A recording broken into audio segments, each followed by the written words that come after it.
تو اسلام نے بیٹیوں کے لیے بڑے تحفظ کو بیان کیا گیا.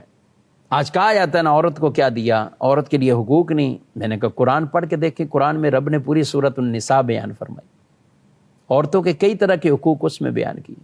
وراثت آئے تو عورتوں کے وہاں حقوق بیان کیے ہیں.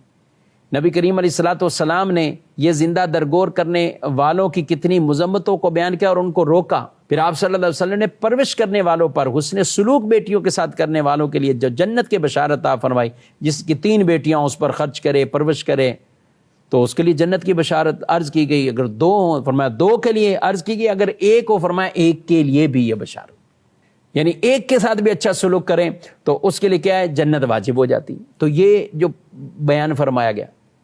آپ صلی اللہ علیہ وسلم کی ایک اور حدیث سے ارشاد فرمایا, جب کسی کے یہاں لڑکی پیدا ہوتی ہے تو اللہ پاک فرشتوں کو بھیجتا ہے جو آ کر کہتے ہیں السلام علیکم اہل البیت, گھر والوں تمہیں سلام ہو.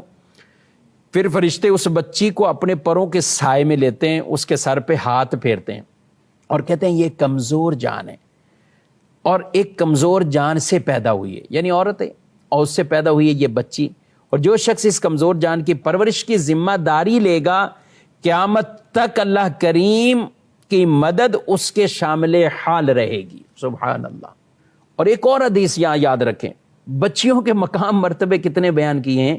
فرمایا جو اپنی 2 بیٹیوں یا 2 بہنوں, اچھا یہاں تک تو معاملہ ہے کہ آدمی بیٹیوں پہ خرچ کرتا ہے, بہنوں پہ خرچ کرتا ہے. جو اپنی 2 بیٹیوں یا اپنی 2 بہنوں, آگے فرمایا یا 2 رشتہ دار بچیوں, 2 رشتہ دار بچیوں پر ثواب کی نیت سے خرچ کرے یہاں تک کہ اللہ پاک اسے بے نیاز کر دے. یعنی وہ لڑکی پر خرچ کرتا رہا یہاں تک کہ بے نیاز ہو گئی, یعنی اس کا نکاح ہو گیا تو اب شوہر خرچ کرے گا, یا اس کو اللہ پاک نے مال عطا فرما دیا تو وہ مالدار بن گئی, یا کسی طرح میں, یا بالفرض اس کا انتقال ہو گیا, لیکن یہ خرچ کرتا رہا 2 بیٹیوں پر, 2 بہنوں پر, یا رشتہ دار 2 بچیوں پر, یہ کام اس نے کیا. اللہ اکبر. فرمایا تو وہ اس کے لیے آگ سے رکاوٹ ہو جائیں گی, یعنی یہ اس کے لیے آگ جہنم سے رکاوٹ بن جائیں گی, یہ بچیوں کی بیٹیوں کی پرورش کرنا.